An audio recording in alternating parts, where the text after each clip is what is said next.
Hello and welcome to this, the latest episode of the Speak English with a British Accent podcast.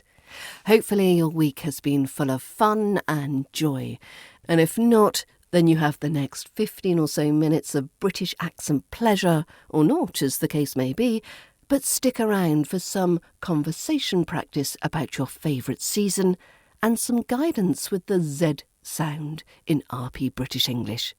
So let's crack on. Section 1. Why you're not prepared for real English communication. So you've been diligently practicing your Queen's English, perfecting that bottle of water pronunciation, and perhaps even sipping tea with your pinky raised. Yet, when faced with an actual Brit, you find yourself as flummoxed as a chameleon in a bag of Skittles. Why? Because mastering received pronunciation, RP, in front of your bathroom mirror doesn't quite prepare you for the delightful chaos of real English communication. Let's embark on a whimsical journey through the quirks of British conversation, shall we? Number 1. The art of understatement.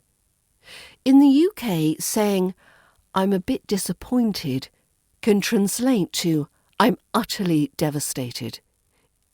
If a Brit mentions, "It's rather chilly today," prepare for Arctic conditions. Understanding these subtle cues is essential, otherwise you might mistake a polite comment for genuine contentment. Number 2. The enigmatic cheers. You've probably learned that cheers is a toast, but in everyday British parlance, cheers can mean thank you, goodbye, or even a casual greeting. It's the Swiss Army knife of British expressions. Responding to cheers with a bewildered look, that's not ideal. Number 3.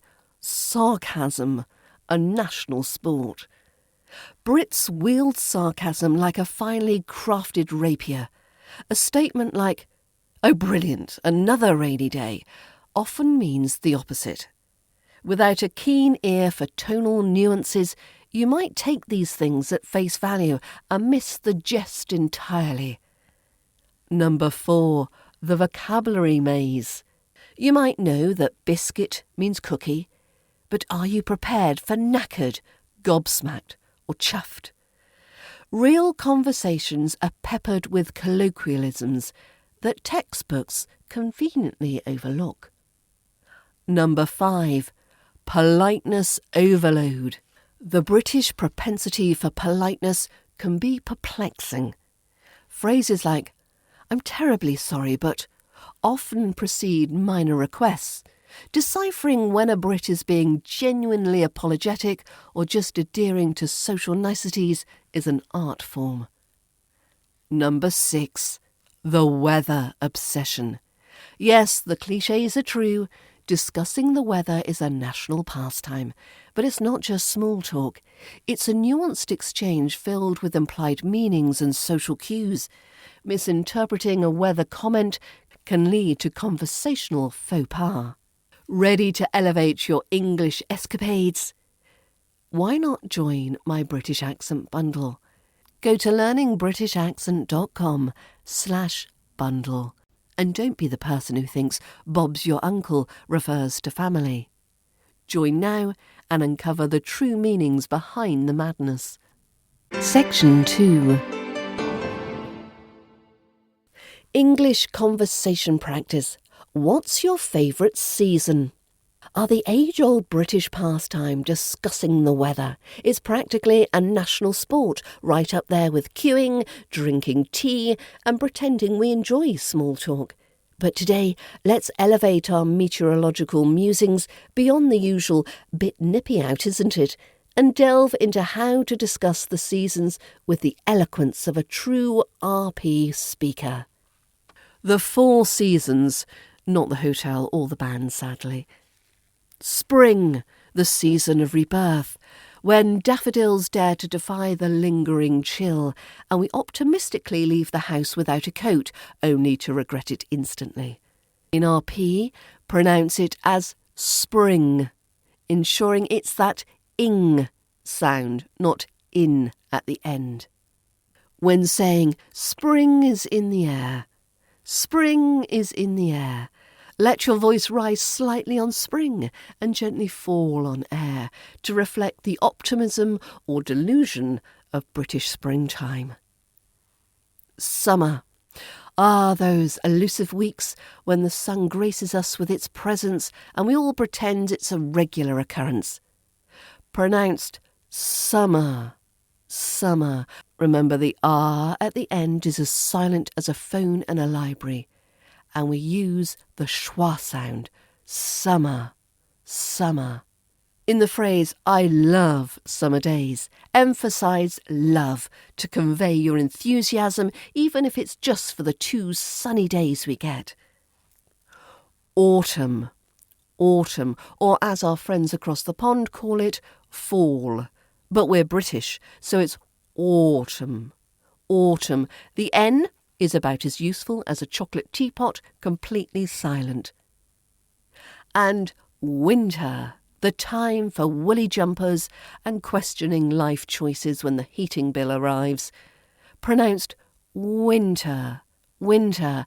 Again, that R sound turns into the schwa sound. An IELTS-style answer that would score highly. If you were asked, what's your favourite season in an IELTS speaking exam, a high-scoring response would include fluent natural delivery without awkward pauses, well-structured detailed answers, sophisticated vocabulary, and a good use of intonation, stress and connected speech. So do you think this following example would score well? Here we go. Well, without a doubt, my favourite season has to be autumn. There's something undeniably magical about the crisp air, the golden hues of the leaves, and that distinct scent of earthiness. Plus, it's the perfect excuse to indulge in endless cups of tea, pure bliss. What I particularly love is the transition from summer to autumn. The days gradually shorten, and there's a comforting sense of coziness that creeps in. From a practical perspective, autumn strikes the perfect balance. It's neither unbearably hot nor bone-chillingly cold. And let's not forget the fashion. Layering up in stylish coats and scarves is infinitely more appealing than sweating through a heat wave. In short, autumn is the season that offers both aesthetic charm and practical comfort, making it, in my opinion, the best time of year. So, why could this answer score highly? Intonation and stress, the keywords like magical, crisp air, pure bliss are emphasised for natural expressiveness. Connected speech, without a doubt, flows, without a doubt. And pure bliss, they're both smoothly linked. Sophisticated vocabulary, words like indulge, earthiness, aesthetic charm, shows a rich range of vocab. Idiomatic expressions, phrases like bone-chillingly cold and endless cups of tea, they sound natural and fluent. And finally, fluency and coherence. The ideas are well connected and you're avoiding hesitation or repetition. So some quick pronunciation pointers. The silent letters. Remember, many British words have letters that do not do anything. They're silent. But do remember to add them when you're doing your written exams. Words such as autumn, autumn. The N is silent, but do make sure you include it when you're writing. Connected speech. In casual conversations, words often merge. I love summer. I love summer. It's like words are holding hands, creating a seamless flow. And intonation. This is the melody of your speech. Rising intonation can indicate excitement or a question, while falling intonation can denote certainty or the end of a statement. So, for example, in spring is in the air, A slight rise on spring adds a touch of enthusiasm. Now, if you want to sound effortlessly polished and natural, mastering RP pronunciation is a must. And guess what? My British Accent Bundle is the perfect tool to help you do just that. It's packed with step-by-step training on pronunciation, connected speech and intonation, so you can glide through conversations or exams with confidence. Go to learningbritishaccent.com/bundle and start speaking like a pro. Section 3. Mastering the Z sound in RP British English. Pronouncing the letter Z correctly is an essential part of mastering the RP British accent. While it might seem simple, this sound can be tricky for non-native speakers, especially those whose native languages don't include the Z sound. So let's dive into everything you need to know to perfect this sound. So why Z can be challenging? The Z sound is a voiced alveolar fricative, meaning your vocal cords vibrate while the tip of your tongue lightly touches the alveolar ridge. That's the bump behind your upper teeth. Some native languages such as Mandarin Chinese, Japanese, Korean, Finnish, and Thai don't have this sound. Speakers of these languages often substitute it with the voiceless S sound. Now, if this sounds familiar, don't worry. Practice does make perfect. Did you know that British and American English differ in how they name the letter itself? In the UK, we say Z, while in the US, it's pronounced Z. So do keep this in mind, especially if you're aiming for that authentic RP sound. So how to practice this Z sound? Firstly, feel the vibration. The key difference between S, which is voiceless, and Z, which is voiced, is the vibration of your vocal cords. So to check if you're doing it right, place your fingers lightly on your throat while saying the sound. For Z, you should feel a clear vibration, whereas for S, there'll be none. Secondly, minimal pairs. Practice distinguishing between these two sounds, the S and the Z, using minimal pairs. So, for example, sip versus zip, sue versus zoo, price versus prize. Focus on voicing that Z sound by feeling that vibration in your throat. Thirdly, your tongue placement. Ensure the tip of your tongue is close to the alveolar ridge without blocking the airflow. The sound should be smooth and continuous. And finally, exaggerate the sound. Start by overemphasizing the Z sound in words like buzz or zebra to get comfortable with the voicing. So here's a selection of words and phrases to help you practice this Z sound. Zoo, zebra, amazing, lazy, breeze, puzzle, horizon, dazzle, frozen, citizen. Let's do them again. Zoo. You go. Zebra. Your turn. Amazing. You. Lazy. Breeze. Puzzle. Horizon.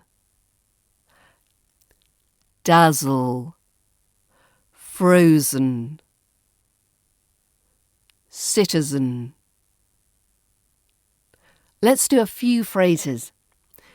The zebra zigzagged through the zoo. The zebra zigzagged through the zoo. The frozen breeze made the horizon dazzle. The frozen breeze made the horizon dazzle. The citizen solved the amazing puzzle. The citizen solved the amazing puzzle. So don't forget, lengthen the sound. When practicing, try holding this Z sound for a few seconds. This is to help build muscle memory. Also, record yourself. Listening back to your pronunciation can help you identify areas for improvement. And mirror practice. Watch your mouth movements in a mirror to ensure your tongue and lips are in the correct position. Now, if you're serious about perfecting your RP British accent, my British Accent Bundle is here to help. This comprehensive guide will walk you through every single sound in the RP accent, including that Z sound. With audio examples and practice exercises, you'll gain the confidence to speak with clarity and authenticity. Go to learningbritishaccent.com/bundle. Link in the show notes. Section 4. Why do Brits sound polite even when they're annoyed? Ever wondered why British people can sound polite even when they're clearly not? So you step on someone's foot and they say, "Oh, I'm so sorry." Why are they apologising? Or the waiter brings you the wrong meal and you say, "This isn't what I ordered." Now, note, that was a rising intonation, and it softens the complaint. This is one of the biggest intonation tricks in British English. Using this rising intonation at the end of statements makes them sound more polite. So, take a listen. Maybe we should leave now? Maybe we should leave now? It's polite. It sounds more like a suggestion, but if we said it with a falling intonation, maybe we should leave now. Maybe we should leave now. This sounds blunt, even rude. How about, you might want to check that again. You might want to check that again. This sounds less confrontational.